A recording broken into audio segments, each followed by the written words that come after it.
Hey guys, People Clueless Gamers back direct to Arrow, Season 4, Episode 17, Beacon of Hope. So obviously, I'm recording this on, what is this, like a Sunday? I think it's like the 15th or 16th of April. I don't even know what the days are anymore. I've been so busy with school, so I am super behind. This episode, I think, is like almost 3 weeks old by now. So I think it's the episode with Emily Kinney coming back as the Bug-Eyed Bandit. So I'm excited to see her. Was not a fan of last year's episode. I think it was called like All-Star Team Up or something. And it was like episode 17 of The Flash or whatever. I thought it was one of their weaker episodes of the season. Partly not because of Emily Kinney, but because of the writing they gave her. It was just awful. And she, you know, they gave her nothing to do. She was barely in the episode. I didn't like how Ray Palmer was in it. And it was just, I don't know, it just wasn't a great episode. So I'm hoping for stuff better this time around now, her transitioning over to Arrow. I'm looking forward to seeing how she got out of prisons where we left her last in Central City. I'm also looking forward to kind of moving on from the relationship drama, hopefully, of just better relationship drama to whatever the episode before this, Broken Hearts. You guys can see the reaction on the channel I just recently put up. And that was probably my least favorite episode of the season, one of the series. Like, it was just, I didn't like the episode at all. So I'm really hoping for something here. And, without further ado, here we go. I like these. Oh, yeah. But, why would the judge give her 30 minutes of the computer, what'd she say, every week or every day, when she's a hacker? That's the stupidest idea ever. Damn. So he's got some kind of power Ryder has. Cool. Alright, that's an interesting twist. To make me see double. Oh, help me. Did you hear that? He thinks we look like twins. I don't think that's what he said. It's basically what he said. Well, my Performance issues are common for men of your age. You would know. You have no fucking hand, Malcolm. You know what it's like being at the top and now hitting rock bottom? It's where Dark is right now. Damn, Oliver. Jesus. Oh, you really do have eyes in the back of your head. Yes, he does. You have work to do. I realize That's what would happen when you live 5 years on an island. I know how passionately you love and how much it hurts once that love goes away. You know, between Yeah, you know how passionately he loves it. Hey, Laurel? labels. Well, shit. Alright, so, guys, it looks like I'm glad to see Emily Kinney back. It's nice to see her playing a different role than The Walking Dead. I really loved Beth on there. But, man, they just give her the most corny dialogue where everything has to be a bee pun. Like, why? Like, why does it have to be the dialogue? Come on. That is a lot of fucking bees. Holy shit. Bree has stepped up her game. Ah. So the time he saved Ray is how he tracked them back to here. Only a matter of time. Damn, Dark is not having a fun time in here. He did a good job fighting them off, but he's no super expert, not like Roz was. He relies too much on that magic. They're like all of them are trying to be so calm and collected to wrangle him in. You won't be able to. Let's go. Temporarily for the moment, Curtis. But maybe he could be a replacement to Felicity. Cool. They can form like a guy? Oh, that is cool. Cool. I like that. That is very cool. Well, what's Oliver and the team gonna do? I love that Curtis is so nerding out. He is like a taller dude, like Felicity, just like John said. That was so funny that he nerded out like that. And was trying to like, who's the Dodger? And I love that kind of stuff. But it's nice to see the team in a way without Felicity, to see how they're handling themselves. Maybe Curtis could become Felicity's replacement. That'd be pretty cool on the team. B-Man! This is why we make the nicknames. Does this go? Yeah, that's exactly why. Then we can disperse the colony. The only problem is that we need to generate a high enough frequency to give us a network. But unless you guys have a portable sonic projector handy, then Laurel, her canary cried. a digital output into a multi-channel. Yeah, we get it. It's badass. But how's this? Just give them the full. Laurel's just not having his shit right now. The bees operated on. It's like Oliver's dying. Let's get the shit together. Oh, God. Damn, it's breaking all the lights in there. That's got to be odd for Katie Cassidy to film that. Because obviously they put the After Effects in later, so... It's got to be odd for her to just film there, standing there with her mouth open, looking like she's screaming.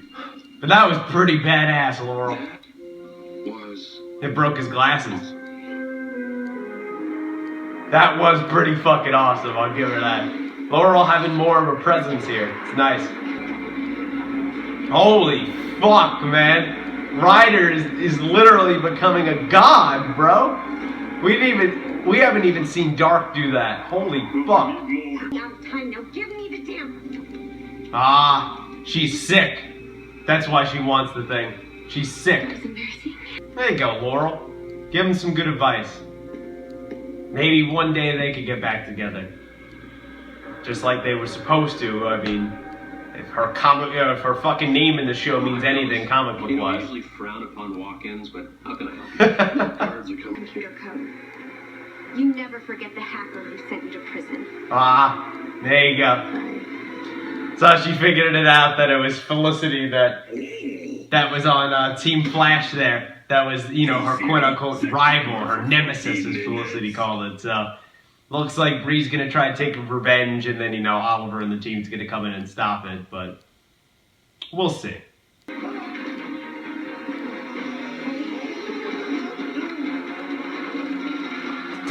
How the hell did Curtis flip over that? I mean, I understand he used to be an Olympic athlete, but what the fuck was that? All he has to do is believe. I can do beat puns too. Felicity, how is this gonna work? Alright, that was pretty smart. A little ridiculous that she has to smash a light to save them, but Thea and Oliver get their ass kicked. Fuck. Damn. You can't live. Damn, Oliver taking bees, taking bullets this episode. He's getting beat up, man. Down, biatch.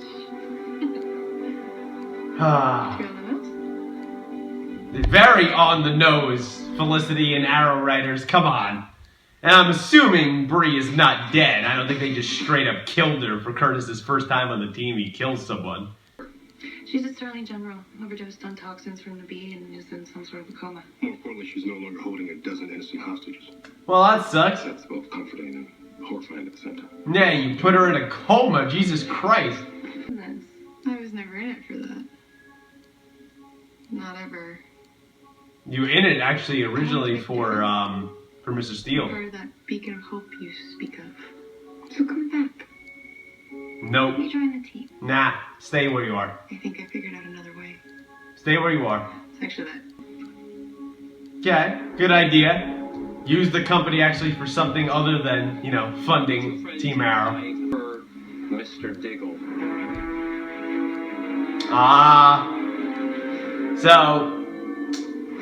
So Andy Diggle's still being bad. Damn it. Andy Diggle's still doing bad fucking shit and helping out Team fucking Hive, man. Come on, Andy. Alright guys, so that was my reaction there to Arrow Season 4, Episode 17, Beacon of Hope. So it was a solid episode. It was definitely a nice rebound, I would say, for me personally, from last week's episode. And, you know, it was an okay episode. It was nothing special. It was nice to see Emily Kinney back, even though they have to just give her horrible, I guess that's just the staple of her character now, that they have to give her horrible, horrible B-puns. She didn't have a lot of screen time, but she was cool in it. She did a little bit of different things there with her character, a little more creepiness. You got a little more monologue from her, and then obviously you've seen that she's sick. That's why she has a tumor at the base of her spine. That's why she wants the chip. Now she's in a coma because of Curtis, so that was an odd way to end it. Not only for Curtis's first time on his team, but to put someone in a coma. So that was kind of a little fucked up there. There wasn't a ton of relationship drama. It was also odd how they used Mama Smoke in this episode. that she was kind of there. She makes like a comment on, oh, she needs to buy flats, then puts back on the heels, and so is Felicity. Like, that's just a little nitpick there. But then, like, she's around a little bit. She's trying to talk to Felicity about the whole Oliver, Felicity and Oliver breaking up, and then just, she's gone, and Captain Lance drives her home. I don't know. That was an awkward point in the story there. But it was nice to see Thea and Felicity have screen time. They don't have a lot of screen time of Thea not really talking to her about, hey, get back together with my brother, but come back to the team. So that was nice of her, being a friend and trying to reach out there. So that was really cool to see, them have scenes. Speaking of people that don't normally have scenes, we haven't seen Laurel and Oliver have probably this many scenes in forever. I mean, season 1, season 2, they had scenes all the time. And since then, they haven't had really any scenes at all, and like anything meaningful, like here or there. There was, arguments when she was trying to join the team and he wouldn't let her and stuff like that. But it was nice to see them really have some great scenes for her to, to speak to him. Not only is the Green Arrow, but to Oliver. She arguably can know Oliver better than anyone on the team, including Felicity. I mean, she knows everything about him. So, because they grew up together as well before they started going out and everything else. So, it was nice to see them just be able to talk and her to calm him down or tell him, you have to be this beacon of hope, or talk to him about Felicity or all that stuff. And how it was cool how her and Thea were kind of tiptoeing around the whole Felicity thing. And he's like, you don't have to pretend she's like Voldemort. And they're like, oh, I'm surprised you even know who that is or whatever. And, he made the comment about the books and stuff. That was really funny there. John was fine in this episode. He didn't really do much. He didn't really have a lot of, even though, Laurel didn't have a lot of action scenes, at least she had those scenes with Oliver. John just didn't really do anything in this episode, but I'm fine with that. Sometimes characters have to take a back seat. It was nice to see Curtis again and see him maybe becoming part of Team Arrow and kind of replacing Felicity. I know he said to Paul that he's not going to do that, but then right there at the end, the camera held on him. It seems like maybe he will do that, and obviously we know he'll be Mr. Terrific, so let's really, really hope that he becomes part of Team Arrow. And then obviously the final scene there, Malcolm, it looks like Andy is in fact a traitor. All the talk that John had with him of meeting Sarah, John's baby and everything else, and it looks like it didn't do anything. I'm assuming Andy wasn't threatened or anything else. I guarantee just deep down, this is what Andy is. He believes it. He's part of Hive, and that's really sad because it looked like he was gonna make a comeback, and that's really gonna crush John, and obviously that's probably gonna cause some problems for Team Arrow there. So overall, guys, that's my thoughts here on episode 17, season 4 of Arrow, Beacon of Hope. Let me know what you thought in the comments below. Did you like the episode? Did you not like the episode? Obviously, I didn't like the B puns, even though I love Emily Kinney. I didn't like the B puns. Do you agree with me there? What do you think of Emily Kinney overall? Do you watch her on other shows like Master of Sex, or did you watch her on Walking Dead? Do you think she's a great actress? I think she's a great actress. I just think, she needs a better character here. But let me know your thoughts there down below. Let me know what you thought of the episode in general of, Oliver and Felicity. The scenes of seeing Thea and Felicity together, what we don't normally see.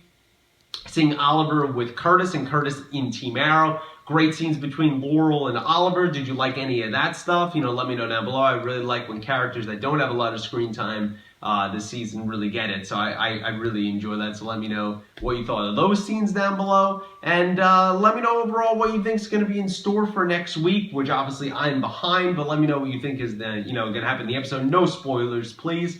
And I'm looking forward to hopefully Arrow getting better. What did you think of the flashbacks I didn't even talk about, because I didn't even think it was worth talking about, of Ryder seemingly being invincible? What kind of connection do you think that has with Dark? What do you think is going to happen with Dark moving forward? And what do you think is going to happen with Malcolm and Andy Diggle there? Give me all your predictions down below, but please no spoilers. Like the video, subscribe to the channel, share with your friends if you'd be so kind, and until next week of Arrow, thanks for watching.